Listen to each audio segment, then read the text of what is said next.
Hi friends, సింపుల్గా 3 ఇంగ్రీడియంట్స్తో ఫ్లఫీగా cake ఎలా తయారు చేసుకోవాలో చూద్దాం రండి.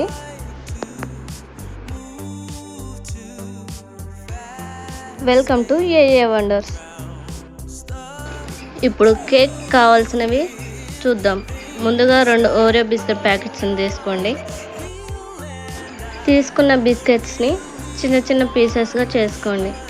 మీకు బిస్కెట్స్ లోపల ఉన్న క్రీమ్ అవసరం లేదనుకుంటే తీసేసైనా కేక్ చేసుకోవచ్చు, కానీ క్రీమ్తో చేసుకుంటే టేస్ట్ ఇంకా బాగుంటుంది.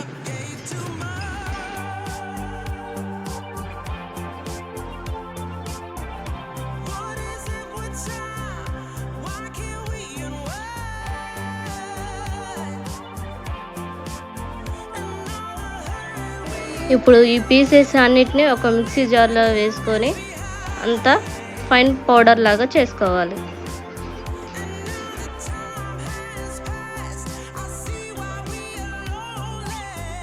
ఇలా ఉండలు లేకుండా పౌడర్ లాగా చేసుకోవాలి. ఈ పౌడర్ని ఒక బౌల్లో వేసుకుందాం. ఇప్పుడు కొద్దిగా పాలు పోసి అంతా కలుపుకోవాలి. పాలు అనేవి రూమ్ టెంపరేచర్లో ఉండాలి. పాలు ఒక్కసారి పోసేసుకోవద్దు. పాలు ఒక్కసారి పోసేసుకుంటే స్ట్రక్చర్ అనేది పర్ఫెక్ట్గా అయితే రాదండి. ఇలా కొద్దిగా పాలు పోసుకొని కలుపుకున్న తర్వాత స్ట్రక్చర్ అయితే చూడండి, ఇలా రిబ్బన్ కన్సిస్టెన్సీలో ఉండాలి.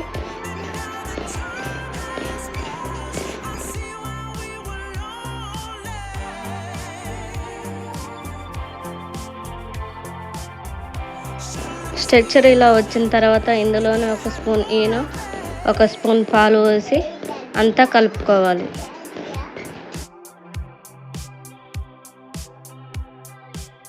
అంతా కలుపుకున్న తర్వాత ఒక గిన్నె తీసుకొని నెయ్యి లేదా ఆయిల్ రాసి మైదా పిండితో డస్టింగ్ చేసుకోండి. మీ దగ్గర కేక్ బేస్ ఉంటే బటర్ పేపర్ వేసి దాన్ని యూస్ చేసుకోవచ్చు.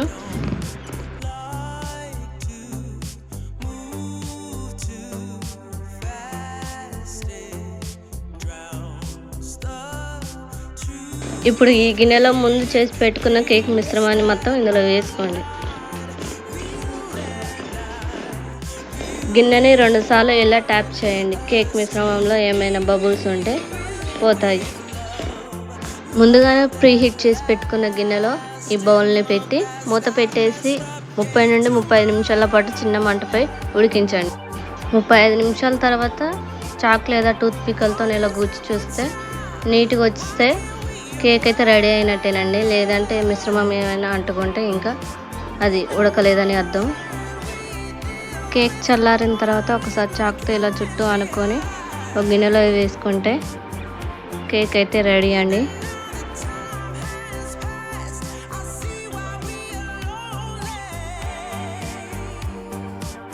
చూస్తున్నారు కదా, కేక్ అయితే ఎంత ఫ్లఫీగా ఉందో.